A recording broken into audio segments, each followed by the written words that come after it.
For today's lesson, I'm here with my good friend, PGA teaching professional, Dennis Biedenstein. And Dennis, there's bad breaks on the golf course, and then there's really bad breaks. And one of them, and it's everybody's fear, is when you land in a divot. And it can be even worse, say, if you've got to shoot over a lake or something to get to the green. So I was wondering if today, for our lesson, if you could explain to us how to properly get a ball out of a divot, maybe how some divots are worse than others. Absolutely. How do you set up? How do you execute the shot? Once you get over the initial shock that we're in this, the shot's actually not that difficult. You can remember two things: lean and loft.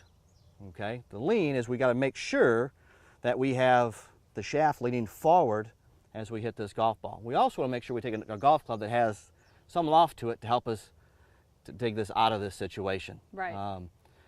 As we get to this, if we got a difficult shot, heavily bunkered green, a lot of hazards around the green, maybe cut your losses a little bit, and we're going to pick a spot to lay up from it. But for the yardage wise, not a good spot to be trying to rip a 3-wood out of. Right. So we need loft and we need lean. So we need to make sure we take a golf club with enough loft to help us get this ball out of there. But the most important part of that is going to be that forward shaft lean. Make sure we don't try to help and lift this out. Right. Because we're going to top it. We're going to make it even worse. Right.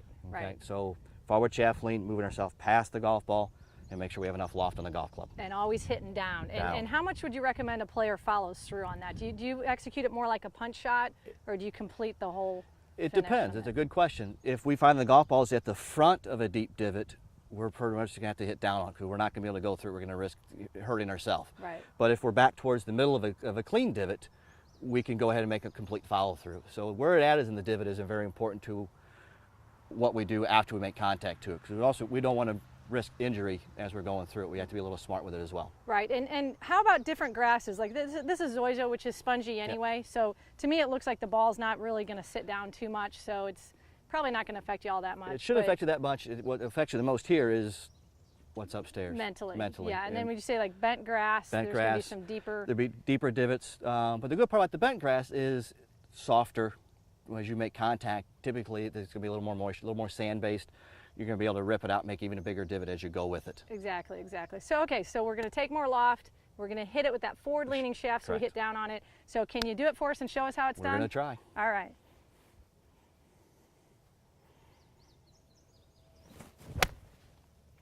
Very good.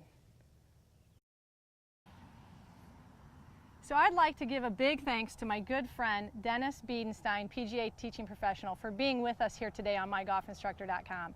And if you have a question, feel free to submit it in the Ask Maria section on mygolfinstructor.com.